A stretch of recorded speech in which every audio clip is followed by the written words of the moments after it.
as if First Nations rights can be wiped away with one federal-provincial MOU. National Chief Cindy Woodhouse-Nippanak is talking about the Memorandum of Understanding signed between the federal government and Alberta.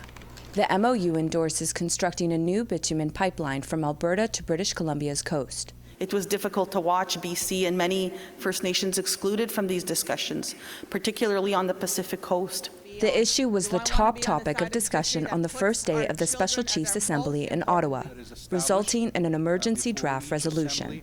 Affirming the Oil Tanker Moratorium Act and supporting Coastal First Nations' rejection of any proposed pipeline from Alberta to BC's northwest coast. Part of the resolution calls for an immediate withdrawal of the MOU. Last week, Alberta Premier Danielle Smith welcomed partners in Indigenous communities that attended the signing of the MOU. Chief Jim Boucher of the Mackay First Nation, Chris Sankey, former councillor of Laxqualam Band in British Columbia, Dave Lamouche, president of Métis Settlements General Council. She's referring to a handful of First Nations leaders in Alberta. I know there's a number of First Nations in Alberta that are supportive. There was no regional Alberta representative in attendance of the Special Chiefs meeting. The role has remained vacant since 2021. For the most part, in British Columbia, it's a resounding no. British Columbia Regional Chief Terry Teegee says the resolution that passed sends a strong message to governments. The answer is no for many British Columbia First Nations who are concerned about the north coast of British Columbia, but also along the route as well. There are many concerns.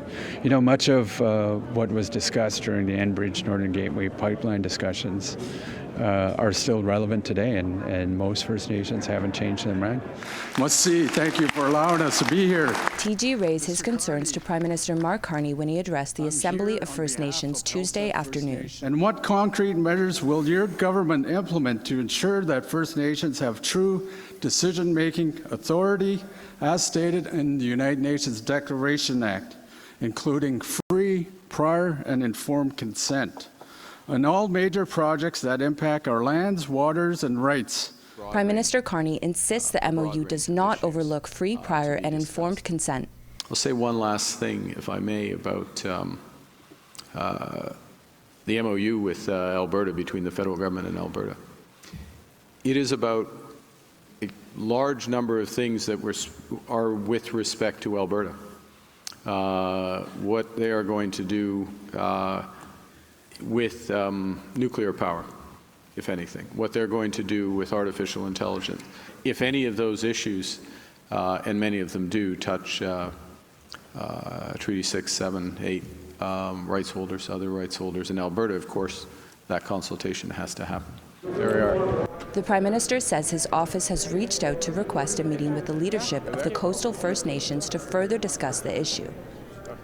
Savannah Craig, APTN National News, Ottawa.